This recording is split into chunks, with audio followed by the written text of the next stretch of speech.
Thanks, everyone. I want to thank the prefecture of Tokushima and, of course, Governor Gotoda and all the staff involved in organizing. There have been quite a few emails and chasing a logistic, so I'm very, very grateful to be here.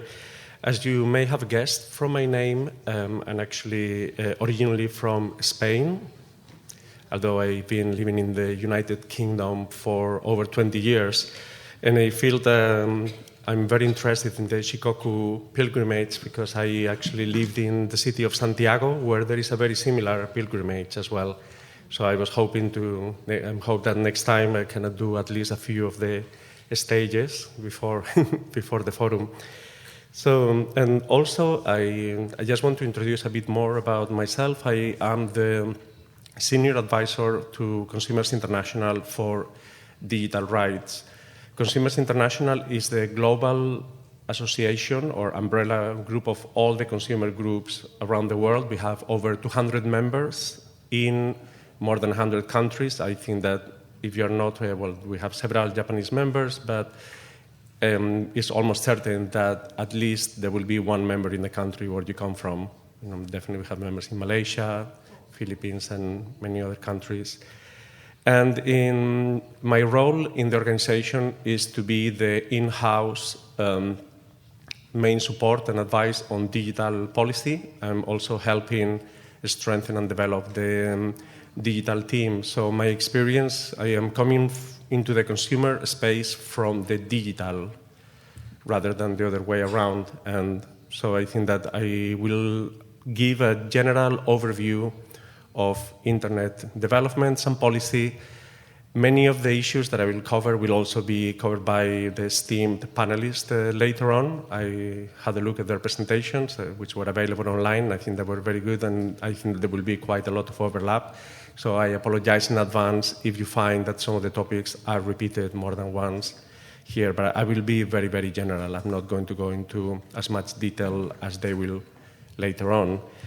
And also in terms of Consumers International, before I forget, I have to also announce that we have our global congress in Kenya at the beginning of December, the 6th to the 8th of December in Nairobi, and we would be very, very happy to have any consumer representatives, academics, or government officials who are working on consumer issues to come over. And I will be, at the end, I will be available for anyone who wants to find out more throughout the day. Please come and talk to me later.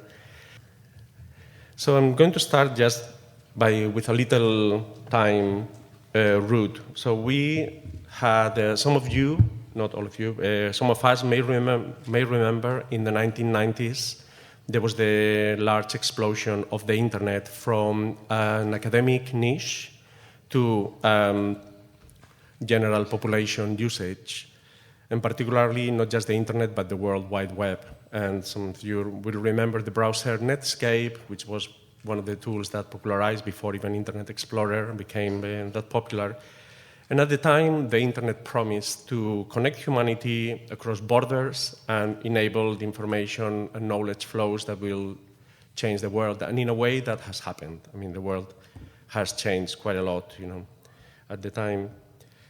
Now, from the point of view of consumers, it has also changed the way we buy and, in generally, the world of commerce. I mean, we can see the huge growth of retail e-commerce. This is just the past few years, from 2014 to 2021.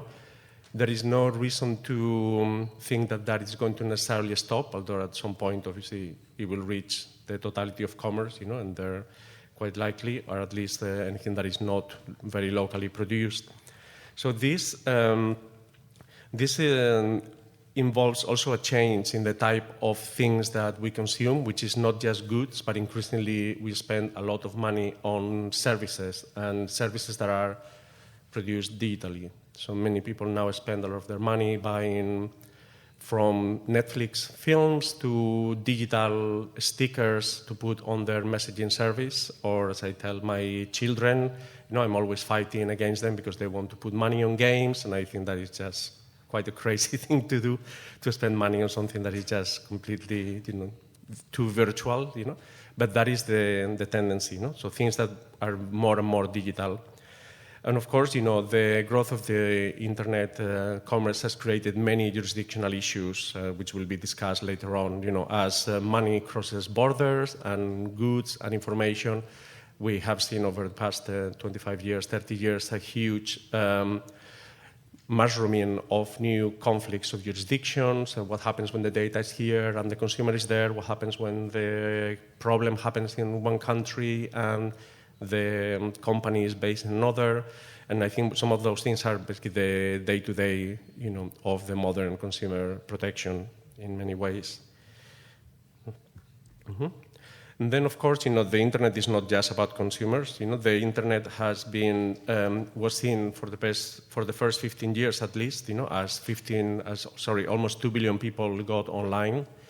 We saw the impact of the internet on the democratic process of many countries. This almost peaked to a point around 2011, at the time of the Arab Springs, and when there were many movements towards democracy, in part based on access to information, as people in many countries found out, for example, how some corrupt governments were taking money to another country and what actually the wealth, that they kind of knew, but, now they had evidence, there was a big push towards democracy, in many cases, unfortunately, crashed and, with severe human rights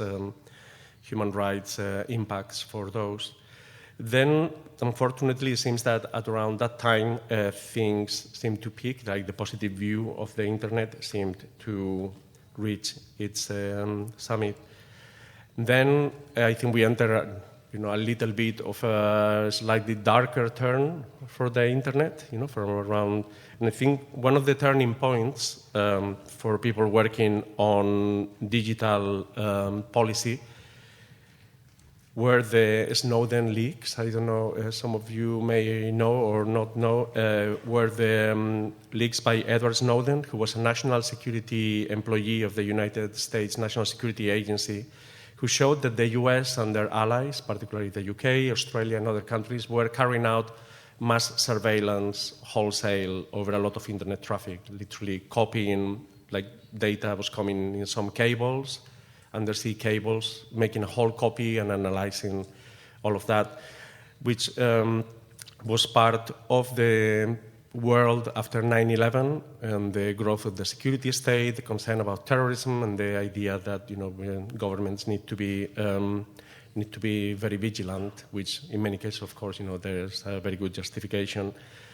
But one of the important points about the revelations was not only that the U.S. government and their allies, including, to a point Japan, but also many other countries like Germany or, like all the aligned, I think it's over 20 countries were sharing intelligence at some point. But very importantly, it was one of the leaks included that this was happening partly through direct access to the information from technology companies. I mean, there was this slide that I'm showing here, the PRISM slide, which had the logos of Google, Facebook, Yahoo. This slide caused a major turmoil around the internet policy globally, because it made everyone concerned that the information, wherever they were in the world, as they were using US services, was going to be accessed by the US government quite secretly and with very few, almost no safeguards for anyone who was outside the US. So, although many experts knew that this was happening, this was the first time that there was hard evidence. And this was a turning point when online privacy became a major social concern, I think. Before it was the domain of specialists. There were organizations working on privacy, but at this point, around 2013, there was a big explosion of concern. And there were many reviews, in Germany, in the UK, in many countries of the legal landscape of surveillance. In practice, what happened is that the intelligence agencies continue to do more or less the same thing that they were doing under different regimes with some small changes. But there were two big impacts of the Snowden leaks. One, GDPR, the General Data Protection Regulation in Europe. And the second was the mass deployment of encryption to protect internet traffic. Now, every time you go on a website, you will see at the top that it says HTTPS. And if the website does not have HTTPS, the browser will give you a big red sign saying this website is not secure. And that is partly, well, not partly, almost completely a consequence of all the technology companies trying to stop like the wholesale spying on the internet. And then GDPR came about, and I was actually involved in the process at the time. It started as a very technical law to mainly make it cheaper to transfer data inside the European Union, and there was obviously an element of foreign concern. But the revelations that the US were spying on European politicians, and they were actually targeting high-level politicians of the European Commission, caused a lot of concern and made many, many people in Brussels very angry. So it turned GDPR from an internal law about making data transfers cheaper and making it easier to send data from Germany to France or Italy into a tool to stop US internet surveillance. And that was the language. I mean, obviously the changes were subtle, things like that, but there was a very big change of tone. So then the scene was set. Then we had another big scandal and another turning point for the internet around the company Cambridge Analytica, which was generally a period where we saw the internet being potentially used to manipulate elections and subvert the democratic process. I think in the US, the rise of Donald Trump and the Brexit referendum in the UK, where I live, were partly blamed, I don't know how accurately, to be honest, on online manipulation. Of course, that was not the only cause. There were very deep social issues, around the transformations and, like many parts of those countries living in poverty and being quite abandoned. But there was a lot of concern about how the internet could have been used to manipulate and the lack of trust. And it's interesting that still something like a quarter of Americans believe that President Biden stole the election. To this day, 25% of people in the US believe that their president is illegitimate. And we have similar processes in countries like Brazil and India, and all around there is a crisis of confidence in democracy and a negative perception about the impact of the internet on it. And one of the things that we saw at this point was that the focus became more on the private sector. Companies like Facebook became a bit of a toxic name in Europe particularly, but also in the US. And there was also a focus on the foreign influence. I mean, the US was about Russia, but also could be China in other contexts. That was and from the point of view of consumers, here is where we started seeing things like the discussions around dark patterns and how consumer manipulation, is also happening, not just at the political level. So it was quite interesting in terms of overlap. Then the next thing we saw is the concentration of tech giants. So as this process was happening, the idea that the internet was slowly becoming a handful of companies, like Google, Apple, Facebook, Amazon, and Microsoft, that have a combined value that is almost half of the European Union's GDP. This market concentration caused a lot of concern, again, coupled with all the other problems, and this has led to like some of the terminology that author Susanna Zuboff called surveillance capitalism, which is where every aspect of the digital lives of ordinary people as we go on the internet becomes a data trail that can be used to make money out of individuals. And I think that this also puts low and middle-income countries in a very difficult position because as China is also developing their own big set of mega platforms, both the US and China having large language markets to be able to have the economies of scale, the only two places in the world where you have such a volume of people and technology, that puts everyone else in a context where they have to more or less choose which way they want to go. But it makes it very, very difficult for anyone else to develop their own digital industry to the same level. And actually, in some context, people are talking about the new forms of digital colonialism, in the way that there is a flow of data and value from poorer countries to richer countries, and the technology is exported, but there is nothing that people can do with it other than consume it. And even countries as wealthy as Japan, you can see that it takes a lot of effort to develop a native digital industry, despite all the higher level of education, technology, and economic prowess that you have in the country. So this is a big imagine for other countries that have got a lot less money. And then, this whole period, the past 10 years, has now descended into what we call a cascade of social anxieties where, to be honest, as someone who has worked on the internet for a long time, we think that it can be even a bit too much sometimes. We can blame the internet for everything that is wrong nowadays, it feels. But it is true that we still have problems with COVID and disinformation. There are concerns about the internet addictions, children being glued to their mobile phones. And in general, the perception of the internet is becoming quite negative. Then, in the very, very latest, now the current concern is mainly around generative AI, and where we see calls for stopping the development of new generative AI because of the risk that basically the technology could take over the world and basically make humans their slaves. I'm not sure that is completely true. No one knows how realistic that risk is. There are other risks around the use of AI for discrimination in HR processes or the uses of welfare, for example, in the Netherlands or Australia. There have been big scandals of the use of technology and discrimination.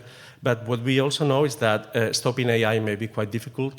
This is an image that I made in 2 minutes in my computer using open source generative AI called the Stable Diffusion. Is not very good.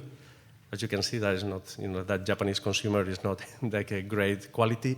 But with time and a bit more computing power, it can actually get quite good. So it's going to be quite difficult to really stop this technology as it spreads and becomes available.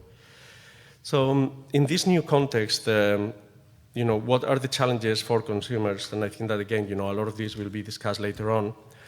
One is maintaining consumer protections online. I think that as we saw, that e-commerce growing to like trillions and trillions of US equivalent, we have the same issues, of safety, trust, like how do we get things that we were doing before the internet to still work when we do it on the internet. No? So if you buy something and it breaks, how can you get it fixed? If you buy, particularly when it's in another country.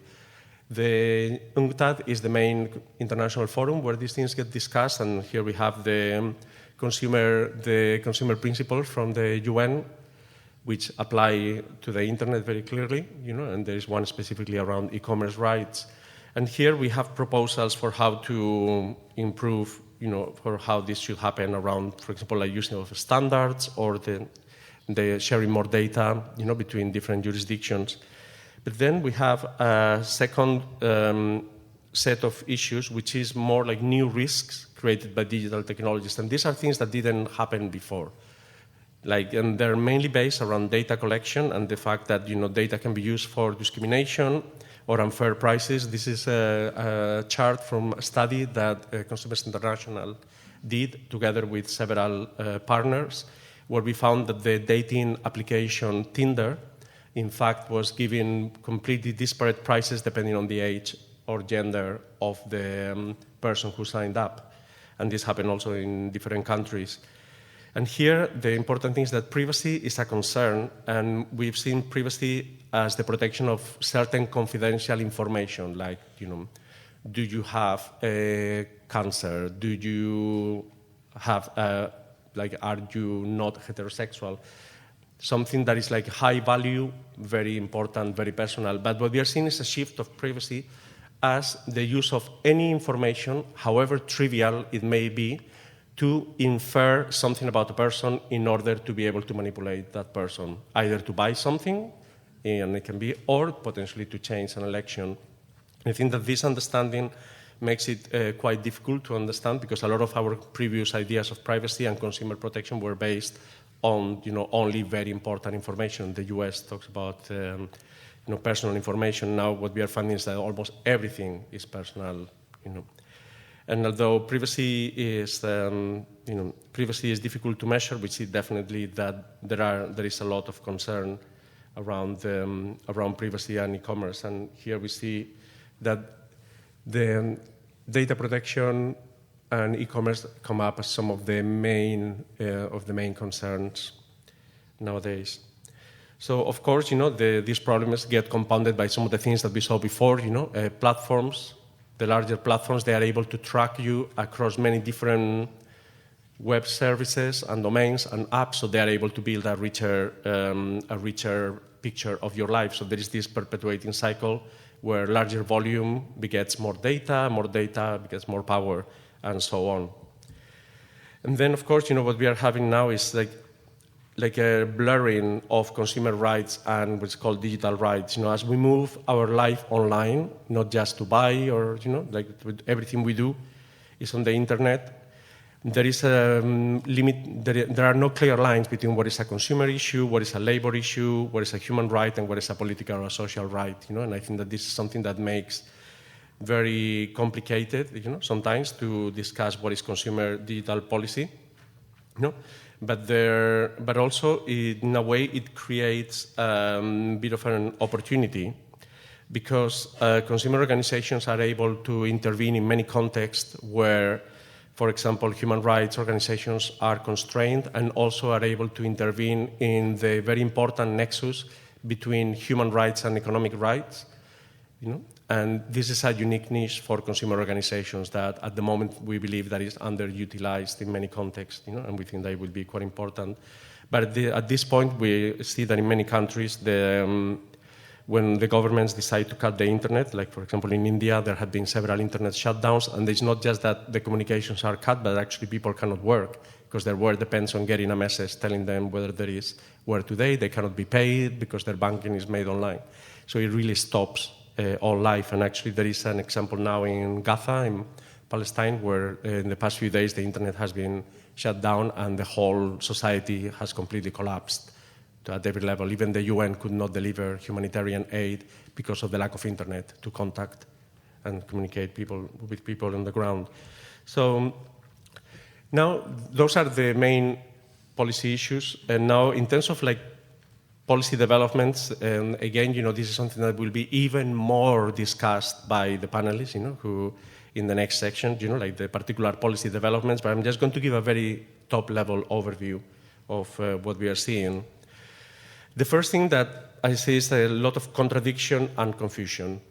On the one hand, we have every country in the world trying to develop their own digital industry, and this is epitomized by what we call the chip wars between the US and China, where they're going not just to a digital industry, but to the control of the basic semiconductors and who should have access to the hardware level. And then at the same time, we have endless discussions around the negative effects of technology, how our children are glued to their mobile phones all day, And we have this dual technology where we feel that we cannot be left behind, but at the same time, we are very worried about what technology is going to do. The most extreme example of this, of course, is AI, where you have the very people who develop artificial intelligence believe that the technology that they are developing could destroy humanity, yet they're still doing it. They don't feel that anyone can stop. And although there have been some calls for the technology to stop, but many of the developers have said, well, unless we all do it at the same time, no one is going to be the one who does it. It's a classic prisoner's dilemma in game theory. So this is the most extreme example, but I think that it is a general trend that we don't know. On the one hand, we have to do it. We are worried, and that confusion, I think that it permeates the way that we do a lot of technology policy nowadays. So, but the next thing that we see is a lot of effort to try to deal with platforms. Going back to the discussion before, the European Union is now developing the Digital Markets Act, which will target some of the larger internet platforms that are considered gatekeepers. But also, even in the US, we see that the Federal Trade Commission, led by Lina Khan, is now taking action on Google. They're having an antitrust case against Google.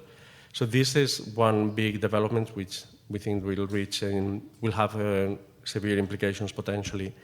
Then, of course, as we discussed before, data protection is expanding. Japan has changed its data law in the past few years to become more compatible with the European Union and get to enable more data transfers. But similar processes of data reforms are happening all around the world. And we have people from Mozambique to pretty much half of Africa is now involved in processes to develop data protection legislation. And even in California, in the US, which traditionally is seen as very hostile to data protection because it's perceived as encroaching on businesses and free expression, there are now developments around privacy protection for consumers. And there is now, there was a referendum to try to get a privacy law in California, which had the most votes for any public referendum in California's history. And it's not clear whether the law is going to pass, but it shows that there is a lot of popular concern, even in California. Then, of course, we have the regulation of artificial intelligence. I was in Kyoto for the Internet Governance Forum at the beginning of the month, and there around, I don't know how many, I lost track of the number of panels that were dedicated to artificial intelligence, how to regulate it. Of course, the European Union got there first with their Artificial Intelligence Act, although, in fairness, that act does not capture all of the current concerns that we see. It was mainly worried about automated decisions and not so much about OpenAI or ChatGPT. But in many ways, the situation that we have right now is that there are initiatives everywhere. The US president just signed an executive order only 2 days ago around AI. The UN, UNESCO, everywhere you look, there is an initiative to try to set up rules on AI. Actually, there is a meeting in London this very week where countries and companies from around the world are coming together as one of those initiatives. And the situation is that right now it's very difficult to know which way things will go. I am not going to even try to make a prediction, but it is clear that there is a lot of interest in regulating artificial intelligence. But now what that means and how to do it, while at the same time every government, as we said before, is trying to harness the benefits and trying to get at the head, I think that it is a difficult policy conundrum. Then the next thing we see is also a lot of concerns around online harm. So we have the EU Digital Services Act, which is about trying to get companies like online platforms and to change some of the fundamental rules of how internet has been governed since the 90s. So in the internet policy, one of the fundamental principles is the principle of intermediary liability, which is that a company that transmits any form of data in general is not liable for what they transmit. A bit like if you use a telephone to organize a robbery, the telephone company is not responsible for you using the telephone. And that kind of principle has been applied to the internet, where in most countries, only when a company is told that their services are used for illegal purposes, then they are forced to intervene.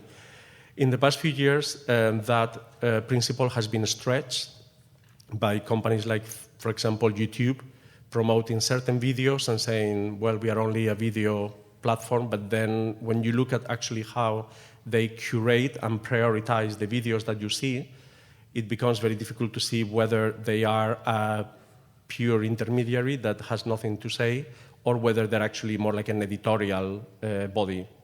And this conflict between liability, control, and responsibility is at the heart of the EU Digital Services Act and calls for similar legislation in other countries. Like the UK has just passed an online harms bill, and there is even pressure in the US to try to change some of their legislation.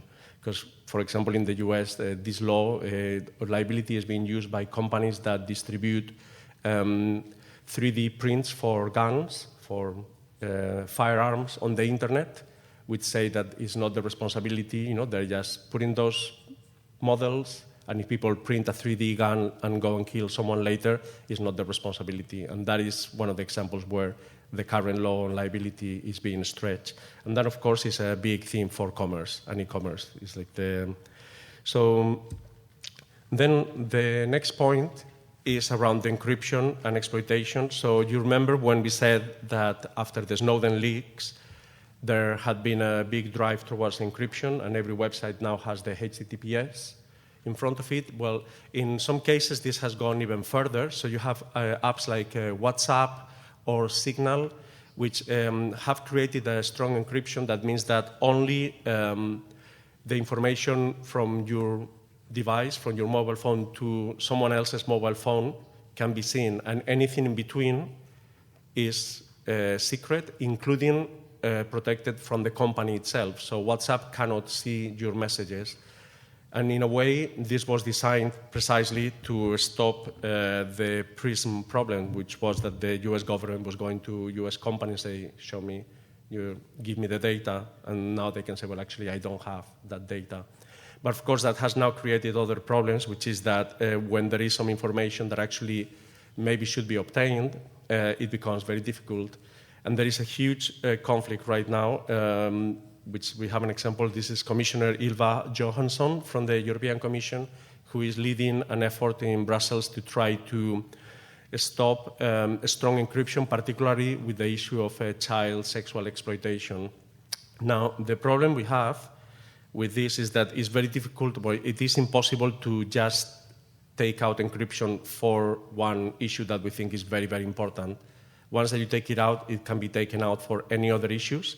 So what the companies are saying is, I will love to be able to do it, but if I do this, next it will be the Chinese government asking me for data on Chinese dissidents, and if I change it for you, I have to change it globally. So the companies like WhatsApp or Signal are pushing very, very hard against the European efforts to remove encryption, and this is going to be one of the big this is one of the current digital policy battles in Europe and elsewhere. Now, in terms of, this is what we are seeing now. Now, in terms of the future, so for the past few years, we have seen quite a lot of hype, and I think that we've gone through crypto to the metaverse to extended reality. I think many people were laughing at Mark Zuckerberg's Meta avatar when it came out. We also have some more serious discussions around quantum computing. There is a picture of a quantum computer, which could potentially make a huge leap on computing power. For example, being able to access a lot of encrypted communications. So, but many of these things have not fully materialized, and it's very hard to know what is the noise and what is the serious stuff. And what we tend to see is that many people think that, oh, okay, well, this is now gone. So no crypto, the value of Bitcoin has collapsed, so now crypto is not important. But what we are actually seeing is a layering where elements of the previous wave still remain. So Visa literally announced a month ago that they are going to develop a particular blockchain and cryptocurrency. And the Visa, I mean, it's not, it's a very, very stable company. So what we are seeing is that the bits, some elements remain, and we cannot just completely dismiss these technologies.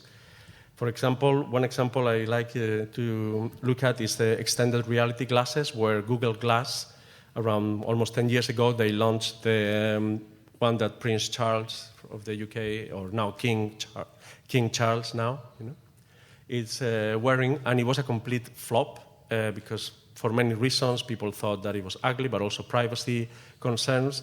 But fast forward 10 years, and now Meta is launching a glass that looks a lot better than Google's, and is also integrated with their AI assistant. So we are seeing this, and then, of course, the top we see Apple now developing a completely futuristic approach to extended reality glasses. So what we are seeing, again, is that there is this layering of technology, so we cannot just, abandon the past. But despite all these difficulties to know what is going to stick and what is going to go, what we see is that some tendencies, and I will go through very quickly. One is the primacy of video.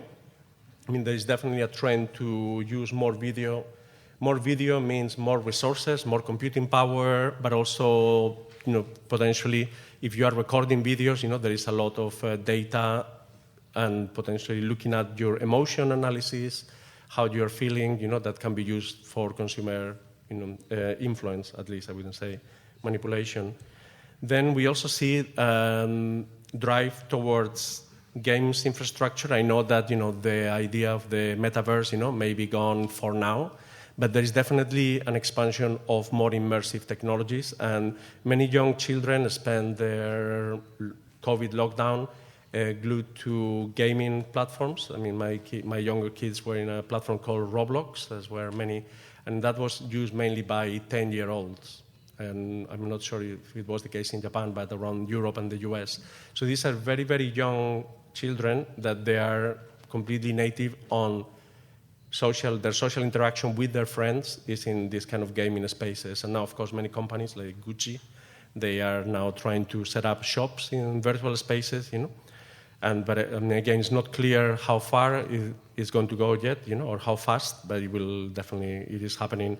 And here I have to give a shout to the Japanese MPO, Virtual Rights, who actually are quite advanced in terms of their analysis and their critique of consumer issues. And I met them thanks to Consumers Japan, who are also in the room, and I think that it was a very, very interesting meeting. I'm looking forward to working with them in the future. Then, of course, some of the issues that we've discussed before, like the chip wars and all the concerns, they are driving a tendency towards what this is like making the internet great again, which is going almost back to a decentralized approach to the internet. I think we saw in the US, we're trying to ban TikTok, or at least force the TikTok data to stay in the country. But then we are seeing many other technologies that are trying to break away from the big platforms. Now, we don't know how fast this will happen, and there are some very real problems in trying to maintain infrastructure that is used by millions of people, as we see, for example, with the problems that Elon Musk is having with Twitter. I don't know if you have followed, but he fired many people, shut down many servers, and the technology really collapsed. And it shows that actually it's not that simple to run infrastructure for billions of people. No? So decentralization may not work, but it's definitely an interesting development. So, and then finally, the last thing we're seeing is definitely that digital technology is now shaped by regulation. That is the new Apple iPhone now uses an USB-C because they have to comply with European Union law to stop the electronic waste. And this is a very physical embodiment of how governments are now definitely saying, look, this idea, if it ever was true, which I don't think it is, that the internet is a wild west and technology and digital are out of the reach, this is stopping now. Now we are going to rein in. This is going to be another sector that is going to be regulated, just like every other. And this is a huge global development that the governments all around the world definitely want to regulate technology. And then, of course, we'll have AI embedded in everything, but no one knows exactly how. Now, in this context, why we need consumer protection organizations? Well, as we said, before, like dealing with all of this, with all of these issues, the consumer perspective is unique in bringing social and economic rights together and trying to have a very clear one clear perspective on the side of ordinary people. And I think that in many countries, consumer groups have a statutory role to play. They have to be consulted. This is not the case for many other types of organizations, And I think that is actually a very strong power that consumer rights have. And their work can be complementary to other organizations in countries, like where human rights particularly are limited. So, of course, what we find, and I hope that, this is something that I would welcome to come to Kenya to discuss further, are the challenges that consumer organizations face to work with digital. The first one is, of course, technological expertise. That's one of my roles in Consumers International, is try to bridge the consumer and the digital policy spaces. But also we have the issues of sustainability, and actually something that is not talked very often is a lot of consumer groups, they started by survived by selling magazines, which would have an analysis of a washing machine, and still in the US and England, that is the main business model of consumer groups. The internet challenged everyone, including consumer organizations. And there is a need for developing new sustainability models that take into account the availability of information, and we are looking at that, for example, the use of data or other value-added services. And then, of course, like as we saw, the global nature of digital national jurisdiction, which we discussed right at the beginning, that problem has not gone away, and it's only got worse. And those are some of the reasons why we think that Consumers International, as being like a global platform, we think that we can be quite helpful and contribute to this space. So I'm just going to finish here, and thanks again, to the organizers and everyone. Thank you for listening.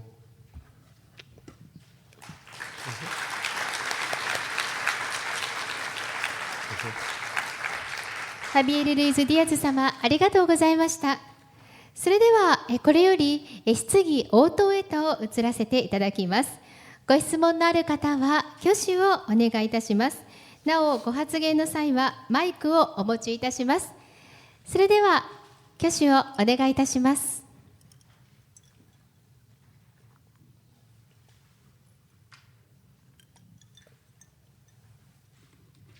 はい、それではですね、右手、白いお洋服の方、お願いいたします。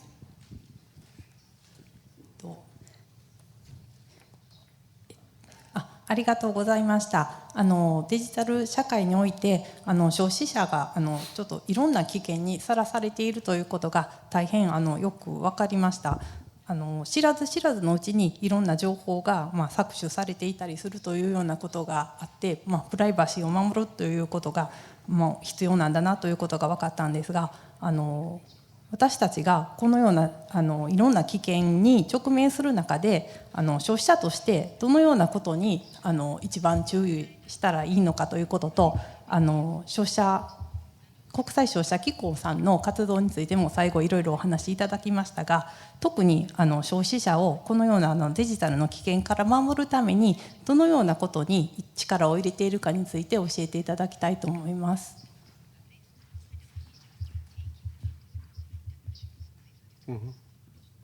Yeah. So, if I understand, the first question is what can consumers do to protect themselves? Yeah.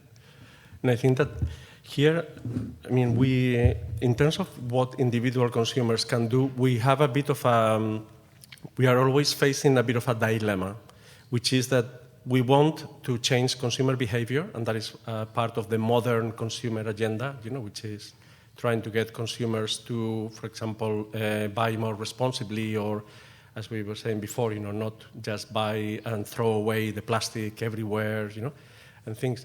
But at the same time, we don't want to put all the responsibility on the consumers and individuals, because as we see with issues like climate change, for example, there are systemic problems that individuals cannot be responsible for. So I think that in terms of privacy, obviously using things like password managers, there are many tools that people and a lot of education that could take place, for individuals to protect their information so they are not victims of impersonation attacks. All those things are important, but we think that those individual responses need to be also complemented by institutional responses. So companies are also made responsible if they don't have secure systems.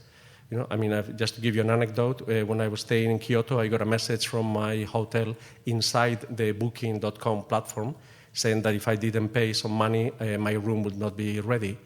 And because I knew a little bit about internet security, I started going through everything, and it was perfect. The email was legitimate, it was a real email, it was inside Booking, but there was just something that that I knew was not right.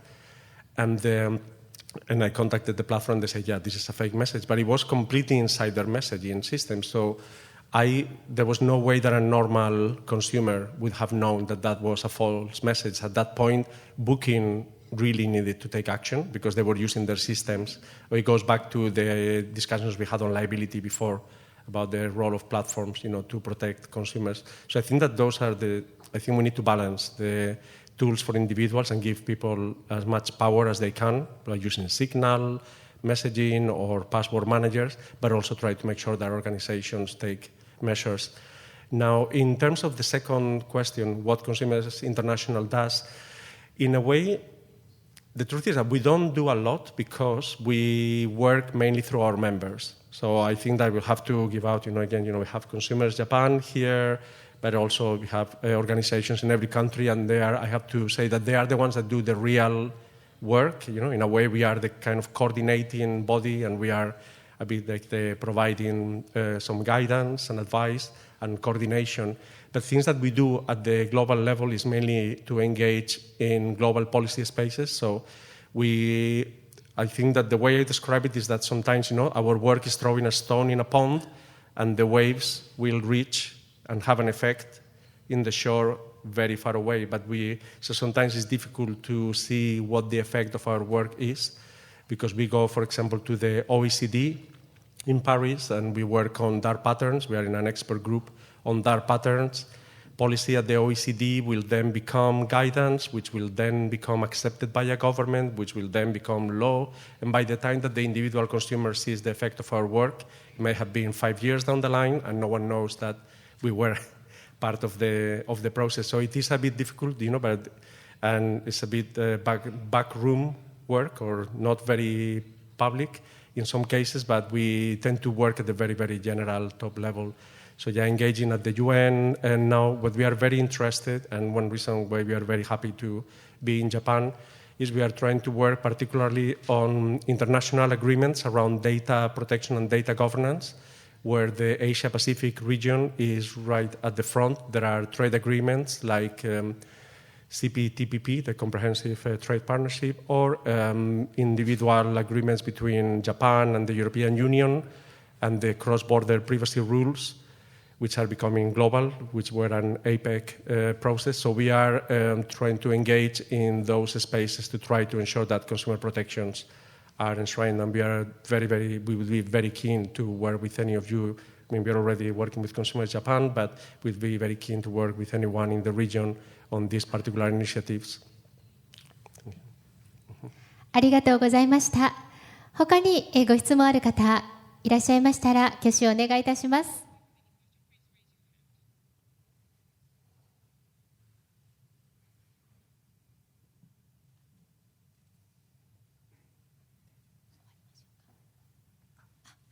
はい、それではよろしくお願いいたします。黒いジャケットの方、はい。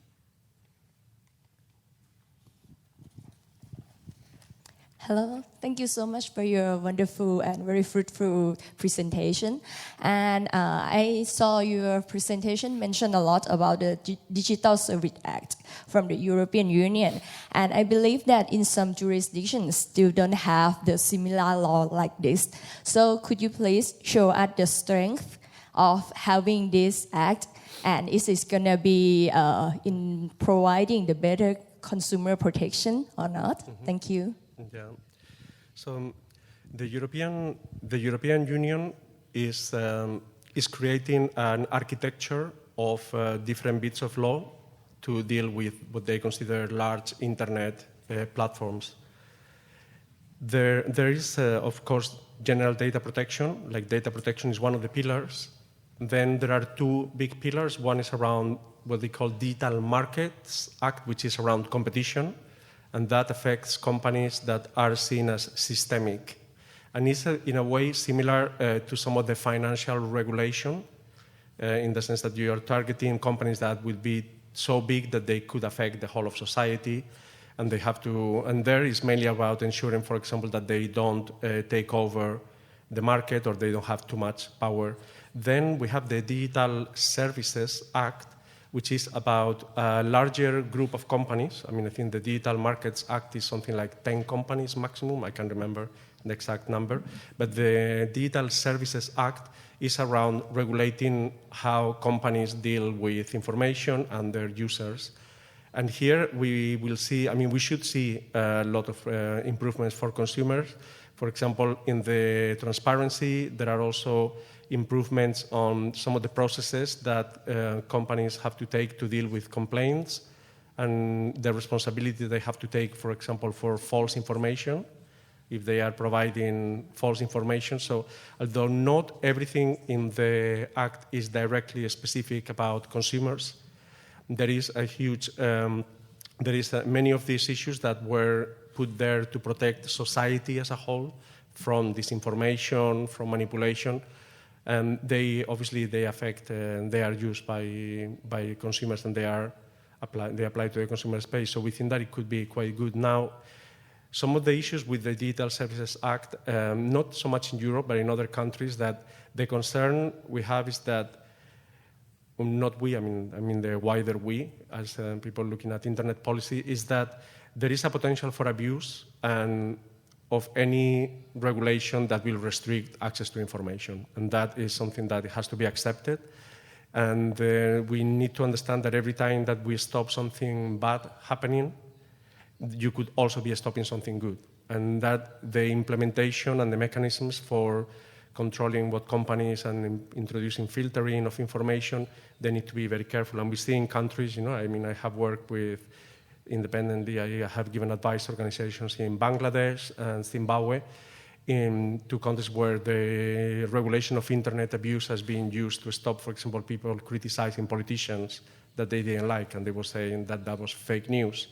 And they were labeled fake news, and then because they were fake news, they could be even jailed, as political critics. So I think that that is the broader concern, not in Europe, luckily, but more broadly.